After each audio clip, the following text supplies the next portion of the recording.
Hello there, this is Casey and I welcome you to physics ज्ञान मुकेश नायक channel. बच्चों, biotechnology का lecture number 2 है। आराम से धीरे धीरे पूरे के पूरे लेक्चर शुरू कर रहे हैं और मोस्ट प्रोबेबली बच्चों इस मंडे से अपने वन शॉट सीरीज आने वाली है, जिसमें एक शॉट में पूरा का पूरा चैप्टर हम लोग खत्म करेंगे बच्चा। तो बिल्कुल भी मिस मत करिएगा वन शॉट सीरीज को, बहुत इंपॉर्टेंट है, एग्जाम में बहुत ज्यादा इंपॉर्टेंस रखेगी बच्चों, ठीक है। और reproduction in plants, flowering plants, higher plants and lower plants, उसमें हम लोग करने वाले हैं। तो अभी क्या करते हैं बच्चों, बायोटेक्नोलॉजी का लेक्चर नंबर 2 स्टार्ट करते हैं बिना किसी देरी के। तो सबसे पहले याद रखना है बच्चा, प्रीवियसली हम लोग ने पीसीआर वगैरह ये सब देख लिया था, लेकिन इस बार हम लोग देखने वाले हैं, याद रखो बच्चों, बायोलॉजिकल टूल्स के बारे में देखने वाले। भाई किसके बारे में देखने वाले मेरे बच्चे? बायोलॉजिकल टूल्स के बारे में, ठीक है। तो अपना जो बायोटेक्नोलॉजी है ना, तो बायोटेक्नोलॉजी के लिए कुछ स्पेशलाइज्ड टूल्स लगते हैं बच्चों। क्या लगते हैं? कुछ स्पेशलाइज्ड टूल्स लगते हैं, जैसे लाइसोजाइम लगेगा। क्या लगेगा? लाइसोजाइम लगेगा। उसके बाद एक्सोन्यूक्लियस, एंडोन्यूक्लियस, और याद रखना एक स्पेशल टाइप का एंडोन्यूक्लियस लगता है जिसको हम बोलते हैं रेस्ट्रिक्शन एंडोन्यूक्लियस। और ये तीनों भी टाइप अपने किसके रहते हैं बच्चों? न्यूक्लियेजेस नाम के एंजाइम के ये तीनों टाइप से बच्चे। समझ में आ रहा होगा तो बिल्कुल लाइक शेयर सब्सक्राइब कर देना। लास्ट में जाते जाते वीडियो को अंत तक बिल्कुल देखे बच्चों। बाद में डीएनए पॉलीमरेज लगता है, ये कल भी मैंने लिया था, लेकिन आज वापस एक क्विक थ्रू बता दे रहा हूं कि भाई डीएनए पॉलीमरेज लगता है बच्चों। क्या लगता है? DNA polymerase enzyme. इसका काम क्या होता है? इट हेल्प्स, क्या बच्चों? इट हेल्प्स, क्या करेगा ये? इट हेल्प्स टू इलोंगेट, क्या करेगा ये? Elongate DNA chain. क्या करेगा? डीएनए चेन को इलोंगेट करेगा by adding nucleotides in the chain. By adding, देखो मैं बता रहा हूं, by adding nucleotide in the chains, है ना, इन दी चेन्स। चेन मतलब अपने डीएनए वाली चेन बच्चों, ठीक है, बाकी कोई दूसरी चीज नहीं। फिर डीएनए लाइगेज लगने वाला है बच्चा, डीएनए लाइगेज लगने वाला है। मान लो मेरे पास ये सिंपल मार्कर है, अब ये एक डीएनए है और ये दूसरा डीएनए, तो मेरे को क्या करना पड़ेगा बच्चों? ये दोनों को लिंक कैसे करना पड़ेगा ना। तो ये लिंक करने के लिए जो एंजाइम चाहिए रहता है ना मेरे बच्चे, उसको डीएनए लाइगेज कहते हैं। ग्लू का जी और गेज का जी याद रख लो, G equals to DNA ligase. कौन सा मैथ से sir? G equals to DNA ligase. लेकिन बात समझा रहा हूं, आराम से ध्यान दो कि डीएनए लाइगेज क्या होता है। ये एक स्पेशल टाइप ऑफ एंजाइम होता है जो क्या करता है बच्चों? दो अलग अलग मॉलिक्यूल्स को लिंक करने का काम करता है। क्या करने का काम करता है? लिंक करने का काम करता है। ये आप लोगों ने बहुत अच्छे से देख लेना है बच्चा, ठीक है। यहां तक तो शायद आपको बहुत अच्छे से समझ में आ गया रहेगा। अब बढ़ते हैं मेरे बच्चे आगे की तरफ। कहां बढ़ते हैं? आगे की तरफ। तो हमारा रेस्ट्रिक्शन एंडोन्यूक्लियस देखते हैं। क्या देखते हैं? Restriction endonuclease. जैसे आपको स्क्रीन पे दिख रहा होगा बड़ा बड़ा रेस्ट्रिक्शन एंडोन्यूक्लियस, है ना। ये वो स्पेशल टाइप्स के एंजाइम है बच्चों। क्या ये वो स्पेशल टाइप के एंजाइम्स है जो क्या कट करेंगे बच्चों? फॉस्फोडाइईस्टर बॉन्ड्स को कट करेंगे। किसको कट करेंगे? फॉस्फोडाइईस्टर बॉन्ड। सब ये फॉस्फोडाइईस्टर बॉन्ड क्या है? तो मान लो बच्चों, ये मैं यहां सामने आपके डीएनए ड्रॉ कर रहा हूं, ठीक है। ये है हमारा डीएनए। क्या है बच्चों? ये हमारा डीएनए है। और ये जो है ना बच्चों, ये दो न्यूक्लियोटाइड्स के बीच में ये जो रंग्स दिख रहे हैं ना आपको, रंग्स मतलब बच्चों ये जो हाइड्रोजन बॉन्ड्स हैं, ये डीएनए न्यूक्लियोटाइड्स के बीच के बॉन्ड्स हैं। अब मैं आपको बताता हूँ, व्हाइट कलर से कुछ गोल गोल दिखेंगे आपको। देखो बच्चों, ये व्हाइट कलर के जो गोल गोल बता रहा हूँ ना, ये ही है हमारे न्यूक्लियोटाइड्स। क्या है बच्चा? न्यूक्लियोटाइड्स है। क्या है? ये हमारे न्यूक्लियोटाइड्स है और इन्हीं न्यूक्लियोटाइड्स का काम डीएनए बनाना होता है। लेकिन बच्चों देखो, ये जो एडजेसेंट न्यूक्लियोटाइड है, ये दो न्यूक्लियोटाइड बता रहा हूं मैं आपको, इनके बीच में एक बॉन्ड होता है मेरे बच्चे। क्या होता है? इनके बीच में बॉन्ड होता है और इसी बॉन्ड को हम बोलते हैं, क्या बोलते हैं? इसी बॉन्ड को हम क्या बोलते हैं? इसी बॉन्ड को हम कहते हैं बच्चों, क्या कहते हैं? क्या कहते हैं? Phosphodiester bond. ओके, ये याद रख लेना।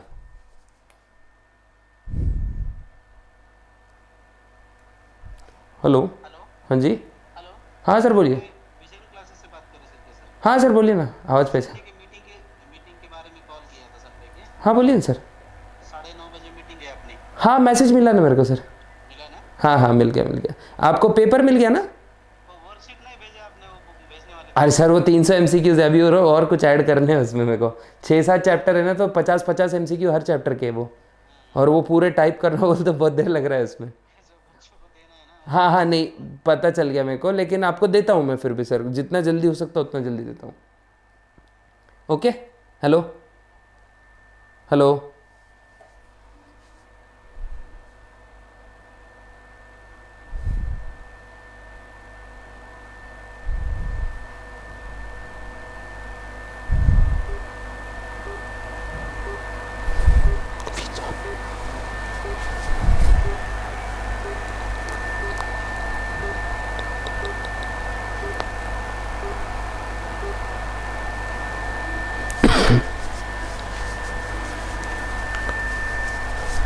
अब ये जो फॉस्फोडाइस्टर बॉन्ड है, ये दो न्यूक्लियोटाइड के बीच के बॉन्ड्स होते हैं बच्चों। क्या होते हैं? दो न्यूक्लियोटाइड के बीच के बॉन्ड्स होते हैं। और रेस्ट्रिक्शन एंडोन्यूक्लियस की खासियत क्या होती है?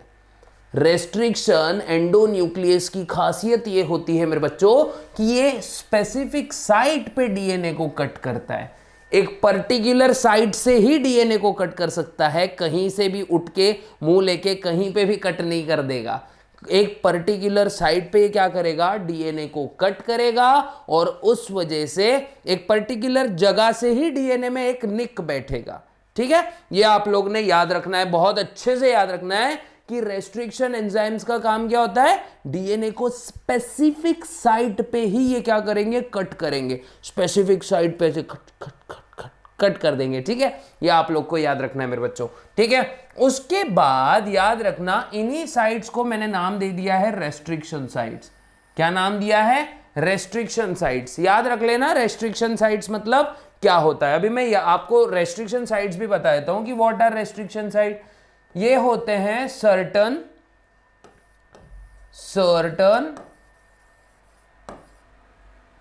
सीक्वेंस ऑफ न्यूक्लियोटाइड्स, है ना बच्चों? 6 से लेके 7 न्यूक्लियोटाइड्स का ये क्या होता है? जैसे 5 से लेके समझो 6 न्यूक्लियोटाइड का ये बेस सीक्वेंस होता है। Excuse me. तो ये होता है रेस्ट्रिक्शन साइट्स। ठीक है, जहां पे हमारा एंजाइम क्या करेगा?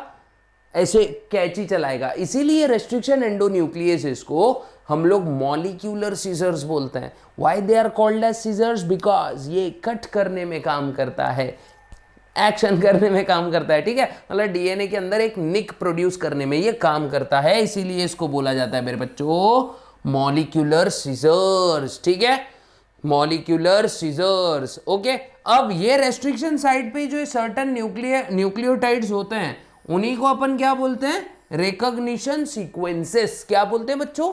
Recognition sequences. मतलब ये वो न्यूक्लियोटाइड के कॉम्प्लीमेंट्री बेस पेयरिंग्स होगी जो हमारा एंजाइम आइडेंटिफाई करेगा और वहीं से डीएनए को कट करना शुरू करेगा। क्या करेगा?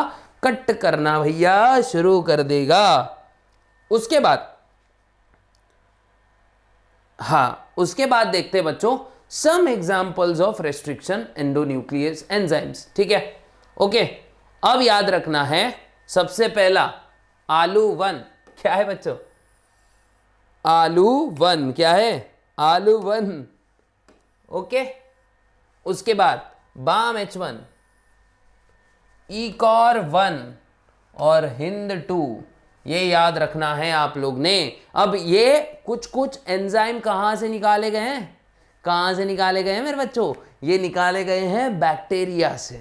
ओके, अब आलू जो है, आलू ले लो, याद रखो, आर्थोबैक्टर लुटियस, ठीक है, आर्थोबैक्टर लुटियस मतलब एक आर्थोपेडिक सर्जन है, उसके आलू किसी ने लूट के चले गया, तो आर्थोबैक्टर लुटियस, इसका सीक्वेंस देखो बच्चों, 4 न्यूक्लियोटाइड का सीक्वेंस है सिर्फ। ओके, तो एडेनिन, ग्वानिन, साइटोसिन, थाइमिन, उसी का कॉम्प्लीमेंट्री बेस पेयर्स देखो बच्चों, थाइमिन, साइटोसिन, ग्वानिन, एडेनिन। अब एक बात याद रखने की जरूरत है बच्चों कि जो भी हमारे रेस्ट्रिक्शन एंडोन्यूक्लियस एंजाइम रहेंगे, मैक्सिमम एक्ट किस पर करेंगे, पैलिंड्रोमिक सीक्वेंस पर, ठीक है, पैलिंड्रोमिक सीक्वेंसेस पर ये एक्ट करेंगे, ठीक है, किस पे एक्ट करेंगे बच्चों, पैलिंड्रोमिक सीक्वेंस। अब आप बोलोगे सर पैलिंड्रोम क्या होता है, अभी बताऊंगा जैसे ये पूरा अपन कवर करते हैं। बाम H1 देखो बच्चों, अब ये प्रोड्यूस करते हैं ब्लंट एंड। अभी ब्लंट एंड और स्टिकी एंड क्या होते हैं ये भी अपन आगे की स्लाइड में देखने वाले हैं, ठीक है। बाम H1 बैसिलस अमाइलो लिक्विफेसियंस, कौन से बैक्टीरिया, बैसिलस अमाइलो लिक्विफेसियन, और इसका रिकॉग्निशन साइट कौन सा है, GGA TCC। याद आपको बच्चों सबसे ज्यादा ई कोलाई का रखना है, किसका रखना है, ई कोलाई का रखना है, बिकॉज ये most of the important recognition site है, मोस्ट इंपॉर्टेंट रिकॉग्निशन साइट कौन सी है, अपनी GAA TCC, जो कि किसकी है बच्चों, ये है ई कोलाई की। ज्यादा फर्क नहीं है बच्चों, यहां देखो GGA है, TCC एग्जैक्ट है, और याद रखना GAA है। ओके, ये याद रखना है आप लोग ने। और इधर पे HIND, हाइंड 2 या हिंद 2 बोलो, हेमोफिलस इन्फ्लुएंजा, इसका क्या है, GTC GAC, है ना, GTC GAC, मतलब TC और AC को G लगाओ, क्या लगाओ, मतलब G बोलो उनको, क्या बोलो बच्चों, GTCG, या सर TCG नहीं करना है, GTC या GAC, AC होता है ना घर में सभी के, तो सबको क्या लगाओ उसके आगे, आराम से रिस्पेक्ट से G लगाओ उनके आगे, बोलते ना पार्ले जी, पिताजी, माताजी, वैसे AC GAC, है ना, पहले G लगा लो, बाद में मत लगाओ, पहले लगाओ, ठीक है। तो ये है बच्चों कुछ क्या हमारे रेस्ट्रिक्शन एंजाइम्स के एग्जाम्पल। कैसे याद रखना है, आलू, बाम, इकॉर, हिंद, है ना, याद रखना है, आलू बाम लगा के, बाम नहीं लगाएंगे, ठीक है ना, हिंद मीन्स हमारा इंडिया, हिंद जो है इको फ्रेंडली है, जो झंडू बाम बनाता है और आलू की सब्जी पसंद करता है, मतलब इंडियन लोगों को आलू की सब्जी बहुत ज्यादा पसंद होती है, और झंडू बाम जो है, बाम बहुत ज्यादा फेमस है बच्चों, ठीक है। तो याद क्या रखोगे, हिंद इको फ्रेंडली, बाम आलू, है ना, बमालू या दमालू, है ना, बमालू कैसा डिफरेंट साउंड कर रहे हैं ना, ठीक है। तो याद क्या रखना है बच्चों मेरे, आलू बाम इको फ्रेंडली है जो हिंद में मिलते हैं, क्या, आलू बाम इको फ्रेंडली है जो हिंद में मिलते हैं, याद रख लेना।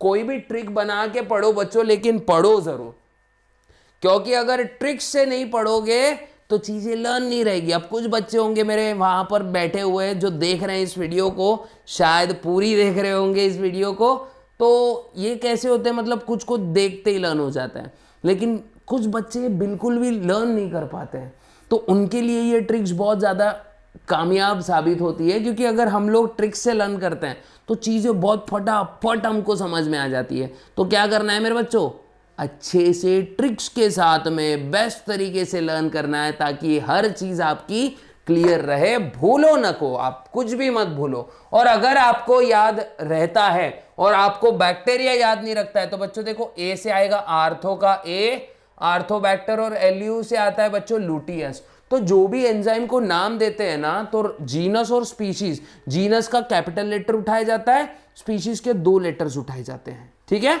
याद रखना है आपको, ठीक है। अब ब्लंट एंड देखो कितने, अपने जो आर्थोबैक्टर ये ब्लंट एंड प्रोड्यूस करता है, ये स्टिकी एंड प्रोड्यूस करेगा, इकोराई भी क्या करेगा, स्टिकी एंड बनाएगा, और अपना हिंद 2 जो है ये ब्लंट एंड बनाएगा। तो ऑब्जेक्टिव बेसिस के क्वेश्चंस में ये चीजें कभी कभी पूछ ली जाती हैं, ठीक है, कि भाई कौन स्टिकी एंड बना रहा है। तो ऐसे टाइम पे अपने को स्टिकी एंड क्या है सबसे पहले पता होना चाहिए, जो मैं आगे बताने वाला हूं आपको, ठीक है। तो एकदम फिक्र मत करो, आगे अपन वही देख रहे हैं बच्चों। अब देखो जैसे आपको दिख भी रहा होगा एक डीएनए है। अब ये क्या है हमारा बच्चों, ये है मान लेते हैं हमारा रेस्ट्रिक्शन एंजाइम है। क्या है बच्चों, रेस्ट्रिक्शन एंजाइम है। मान लेते हैं एग्जाम्पल के तौर पे इकोर 1, ठीक है, इकोर ही है, इकोरा है, ठीक है, इकोर 1 है। अब ये एंजाइम जब इसके ऊपर हमला करेगा, दिख रहा है ना, हमला कर रहा है, तो ये डीएनए के देखो 2 टुकड़े कर दिए इसने, 1 और ये 2। सिंपल मैं आपको इसके जरिए समझाता हूं। मान लेते हैं ये हमारा डीएनए का फ्रैगमेंट है, इसके ऊपर किसने हमला करा मेरे बच्चे, ये हमारा रेस्ट्रिक्शन एंडो न्यूक्लियस एंजाइम है, यहां आके ये बैठ गया। अब जैसे ये यहां आके बैठ जाएगा ना बच्चों, तो देखो ये कुछ ऐसे एंड्स तैयार करा है इसने, ठीक है, दिख रहे हैं ना आपको, ये दिख रहे होंगे शायद स्क्रीन पे, एकदम आराम से दिख रहे होंगे। तो जब भी बच्चों इस प्रकार के एंड अगर बन रहे हैं तो इसको स्टिकी एंड बोलते हैं। क्या बोलते हैं, स्टिकी एंड, मतलब ये आराम से ऐसे जुड़ जाता है। और ब्लंट एंड किसको बोलेंगे, जब भी एक डीएनए का फ्रैगमेंट है, इसके ऐसे सीधे सीधे एकदम, बोलते नहीं कि एकदम शार्प एजेस जब तैयार होंगी, तो शार्प एजेस जब तैयार होगी तो इसको हम ब्लंट एंड बोलेंगे। अब सबसे अच्छा जुड़ कौन सकता है, ये जुड़ेगा या ये जुड़ेगा। देखो बच्चों ये वाला अच्छे से जुड़ेगा, है ना, क्योंकि देखो यार ये एकदम फिक्स हो जाएगा एक में के ऊपर, ठीक है, मतलब यहाँ पे आराम से बॉन्डिंग्स बन जाएंगी और ये बॉन्ड स्ट्रांग होंगे, ठीक है। ये बॉन्ड्स अगर स्ट्रांग होंगे तो जुड़ने में आसानी रहती है। तो ये होते हैं ब्लंट एंड और स्टिकी एंड। आपको बहुत अच्छे से ये चीज शायद मे भी समझ में आ गई होगी। अगली चीज हमको जो सबसे इंपॉर्टेंट चाहिए वो है क्लोनिंग वेक्टर्स। अब आपको ये मालूम होना चाहिए कि भाई वेक्टर्स क्या होते हैं। सर हमको तो वेक्टर्स पता ही नहीं है, पता ही नहीं है। तो भैया किस लिए बैठे हैं आपके, पता नहीं है तो आपके भैया बिल्कुल बताएंगे। वेक्टर्स मतलब होते हैं व्हीकल्स। क्या होते हैं, व्हीकल्स। अगर मान लो आपको एक जगह से दूसरी जगह जाना है तो आपको ट्रांसपोर्टेशन जरूरी है कि नहीं, तो ये ट्रांसपोर्ट करने वाली चीजें होती हैं जो अपने डिजायर्ड जीन को, जो मेरे को चाहिए वो वाला जीन बैक्टीरिया में लेकर जाएगी और वहां पे उसका रेप्लिकेशन होगा, ठीक है। ये आप लोग को याद रखना है मेरे बच्चे, बहुत अच्छे से याद रखना है। ये क्या होते हैं बच्चों, वेक्टर्स क्या होते हैं, सबसे पहले तो ये होते हैं डीएनए मॉलिक्यूल्स। क्या होते हैं, डीएनए मॉलिक्यूल्स होते हैं। और इनका काम क्या है बच्चों, ये फॉरेन डीएनए को कैरी करते हैं। किसको कैरी करते हैं मेरे बच्चों, फॉरेन डीएनए को कैरी करते हैं। सर अमेरिका से आता है क्या डीएनए, ये नहीं, अमेरिका से नहीं आता है ये डीएनए, ये अमेरिका से, अमेरिका नहीं, अमेरिका, इट्स अमेरिका। तो it does not come from any America और any sort of different countries. देखो बच्चों सेल के बाहर जो भी सब्सटेंस होता है ये फॉरेन होता है उस सेल के लिए, उस पर्टिकुलर लिविंग ऑर्गेनिज्म के लिए, ठीक है। हमारे लिए भी जो डस्ट वगैरह पार्टिकल है ना, हम बोलते हैं ना मेरी मिट्टी दी खुशबू, बेटा बॉडी के लिए मिट्टी जो है ना फॉरेनर है।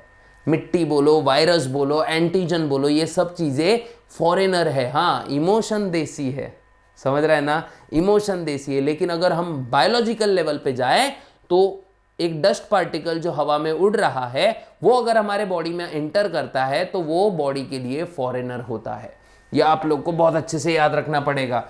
अब ये जो डीएनए वेक्टर्स होते हैं ये आराम से रेप्लिकेट कर सकते हैं किसी भी होस्ट सेल के अंदर। यह आप लोग को ध्यान देना है, किसी भी होस्ट सेल के अंदर ये आराम से रेप्लिकेट कर सकते हैं मेरे बच्चों, बहुत अच्छे से ध्यान दो। एग्जाम्पल देख लो बच्चों, plasmid, bacteriophage, cosmid, yeast artificial chromosome YAC, bacterial artificial chromosome BAC और मैमेलियन आर्टिफिशियल क्रोमोसोम MAC। अब इसमें most common bacteriophages bacterial plasmids कौन से, ये 3 नाम याद रखने हैं, PBR 322, PUC और टी प्लाज्मिड, ये प्लाज्मिड वेक्टर्स है बच्चों, बैक्टीरियल प्लाज्मिड वेक्टर्स है। और virus plasmid virus bacteriophage vectors कौन से होते हैं? देखो बैक्टीरियोफेज सबसे पहले समझ लो क्या होता है। What is mean by bacteriophage? Viruses, देखो वायरसेस which infects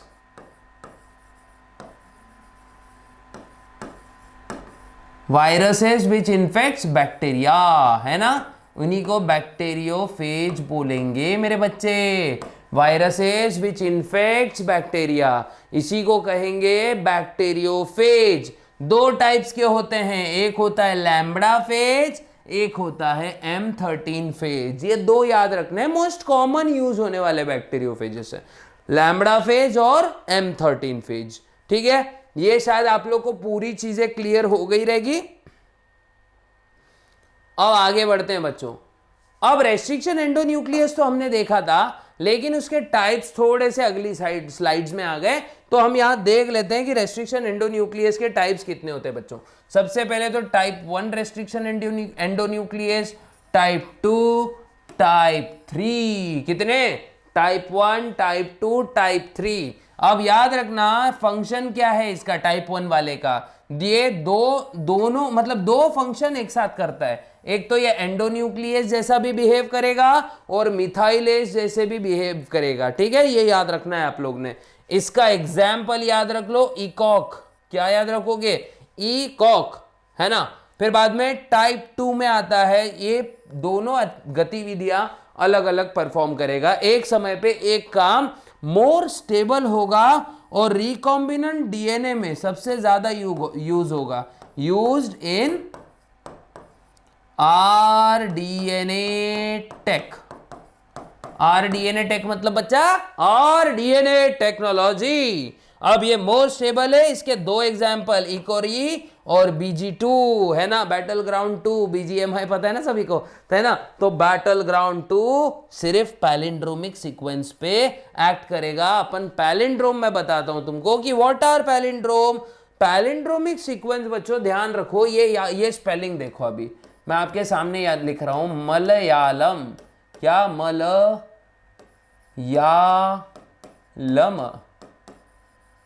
अब बच्चों इसको यहां से रीड करो मलयालम लगेगा, और ऐसे भी रीड करेंगे तो मलयालम लगेगा।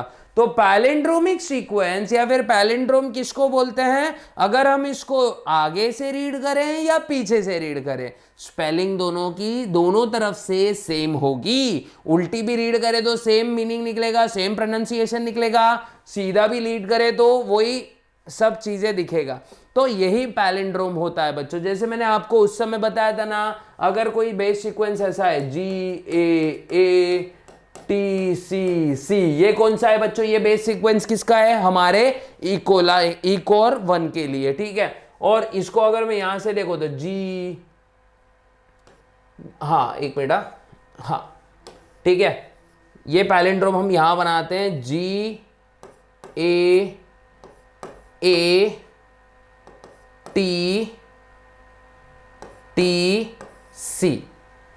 ओके, तो इसका कैसा बनेगा? GAATTC।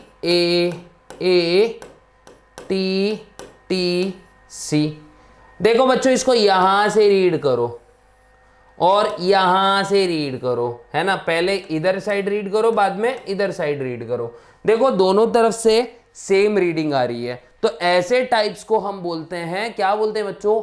ये होते हैं पैलिंड्रोमिक सीक्वेंस। और जो टाइप 3 है ना बच्चों, ये डीएनए को कट करेगा नॉन पैलिंड्रोमिक सीक्वेंस पर। ठीक है, ये याद रखना है आप लोग को। टाइप 3 का काम है, एमसीक्यू हो सकता है।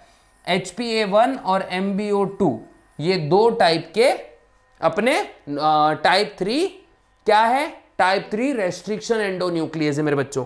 ठीक है, शायद आपको बहुत अच्छे से समझ रहा होगा, मे बी। अब एक गुड वेक्टर की प्रॉपर्टीज क्या होती है, ये भी हमको पता होना चाहिए। सबसे पहले भाई, ये आराम से रेप्लिकेट करना चाहिए कहीं पे भी, है ना।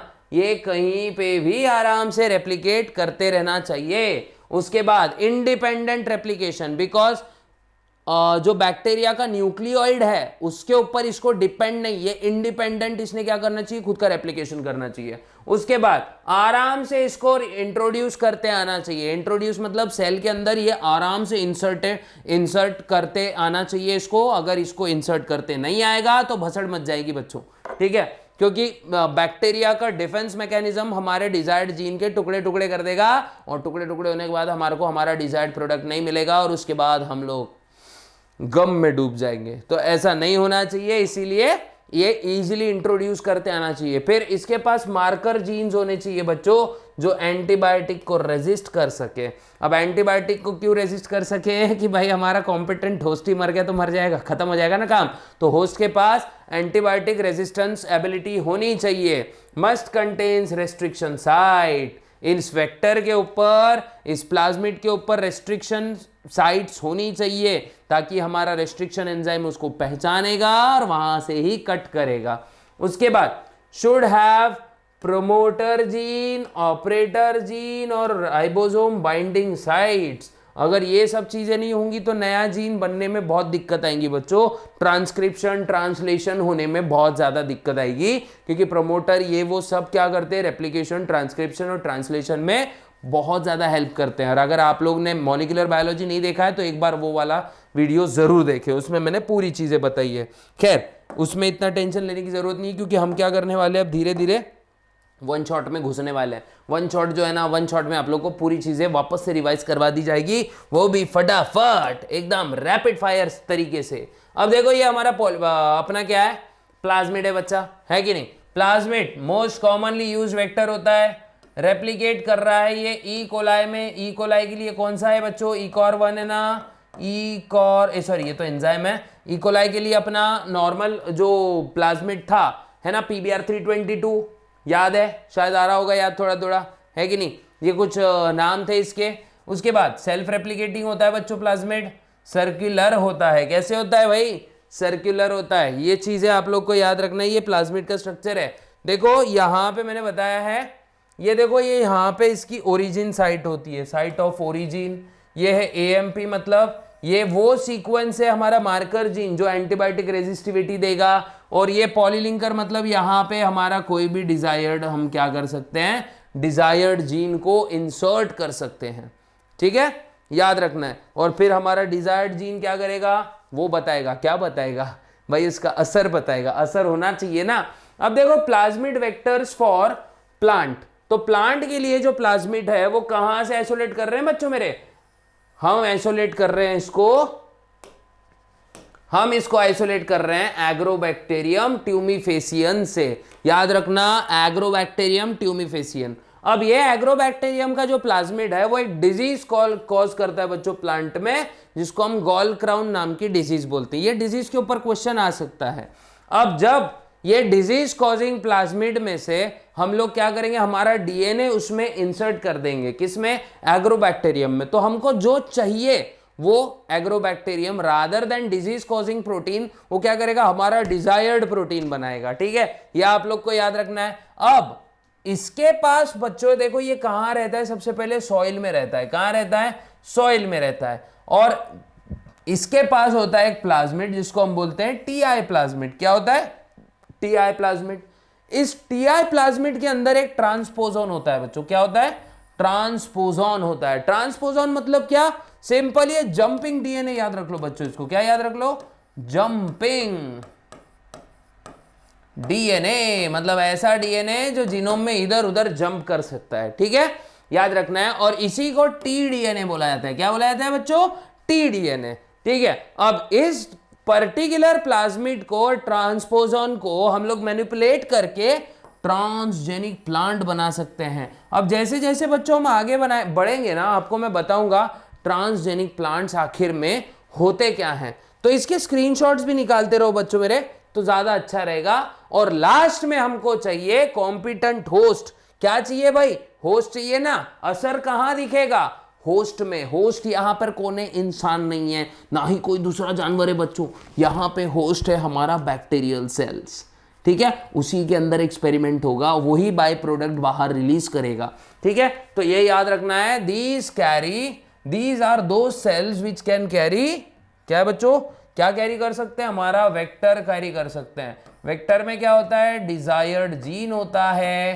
क्या होता है, डिजायर्ड जीन होता है। और डिजायर्ड जीन क्या देगा भाई, मन चाहा प्रोडक्ट देगा, डिजायर्ड प्रोडक्ट देगा, है ना। और ये सब हम कंट्रोल कर रहे हैं और पूरे जीनोम को मैनिपुलेट कर रहे हैं, इसीलिए ये सब बायोटेक्नोलॉजी में आता है। और ये पावर आपको बायोटेक्नोलॉजी देती है बच्चों। एग्जाम्पल याद रखो, बैसिलस हेमोफिलस, हेलिकोबैक्टर पायरोली और मोस्ट कॉमन हमारा प्यारा प्यारा इकोलाई। और बच्चा लोग, अगर आपको ये लेक्चर आज का बहुत अच्छे से समझा तो ऐसे ही इंटरेस्टिंग लेक्चर में मिलते हैं नेक्स्ट वीडियो में। तब तक के लिए गुड बाय, गुड लक, जय हिंद। और हाँ, लाइक शेयर सब्सक्राइब करना बिल्कुल मत भूलें। मिलते हैं नेक्स्ट वीडियो में, बाय बाय।